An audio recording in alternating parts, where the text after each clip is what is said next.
Hello everybody, I'm back here again for another vlog a day, and today is Friday the 31st. I'm not sure if you're going to be able to tell here, it's a little darker out here than I thought it was going to be. My van, this is the back wheel of my van. I was up to the pumpkin in the middle, up to the side of my axles right here in mud. I pulled up next to my garage and that with the darn thing today to unload a bunch of stuff. And the yard was a little slick, and I started to pull off out of there, and it started to spin a little bit. So instead of spinning the rest of the way there, I thought I'll just back down by the shed and get out in the old alley and then take off.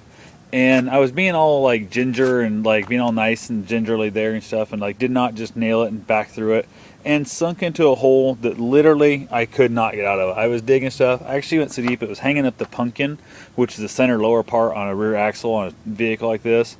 And I was screwed. I was out there and stuff, and I threw a bunch of bricks in it, and I just literally, the bricks would sink right in the ground. I put a 4-foot long board in the darn thing, and literally it was gone. It literally just vanished. There was the deal was absolutely horrendous. The hole was ridiculously deep. It just wouldn't go anywhere. I could move forward and back about 3 to 8 inches. That's all I had. It was crap. I was stuck there for good. Like I said, threw in probably 6 bricks on each side because posi traction van, and it just wasn't doing nothing. It just kept digging the hole deeper and deeper. My neighbor came over, and I grabbed a tow strap, hooked it up to his 4-wheel drive Blazer, and he tried to pull me out, and he couldn't get me out for nothing. All he was doing was just spinning like crazy and wasn't doing nothing.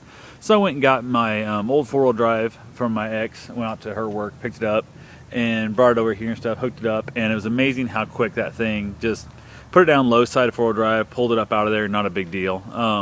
The one thing I'd done is I went over to her place earlier and I'd mowed over there, did some more trying to clean out that garage and that, trying to get ready to basically empty out one of our storage sheds that we got a bunch of stuff in. I'm going to stick it in the garage, get her stuff organized, a bunch of stuff we need to get rid of and that. So I went ahead and mowed her yard, ran out of gas with her mower. I thought she had a gas can, and she don't have a gas can over there apparently. So went ahead and went back, came right here and mowed my yard, and that's when I got my van stuck.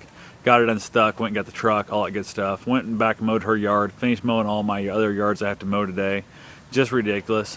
Took her truck back, and I was going to catch a ride out there, but decided not to. I'm doing a run every day all summer, little campaign for Runner's World, just a little deal that some people are trying to do, and we have to run at least a mile every day. I was going to take the last 2 days off because tomorrow we're doing a charity run.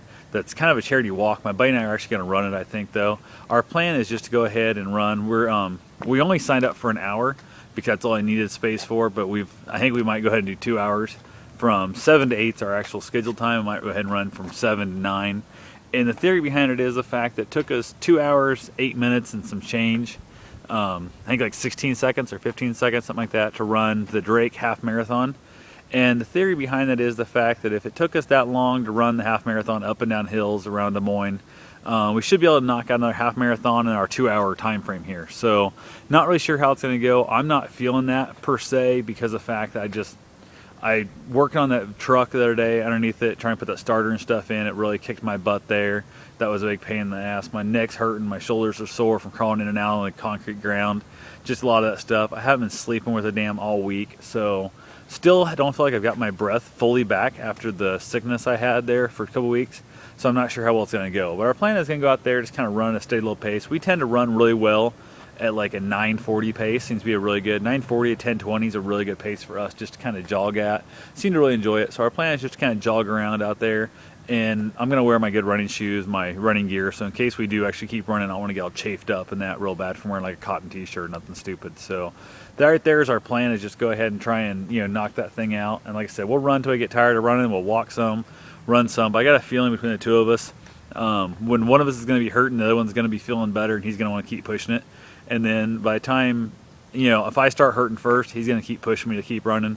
And by the time he starts hurting, I'm going to be pissy enough that he made me run when I was hurting, that hopefully I'll be feeling better and I'll make him run while he's hurting. So we'll just go ahead and knock it out and just knock out a couple hours of running around there. And on the flat track, it'll be boring as shit because the walking around, it might be after the first hour we're so bored we just give up and say to hell with it and go look for a better view somewhere and go sit down by the reservoir and smoke cigars or something. So that right there is what our plan is tomorrow. So it'll be interesting to see how well that goes, but I'll let you guys know then.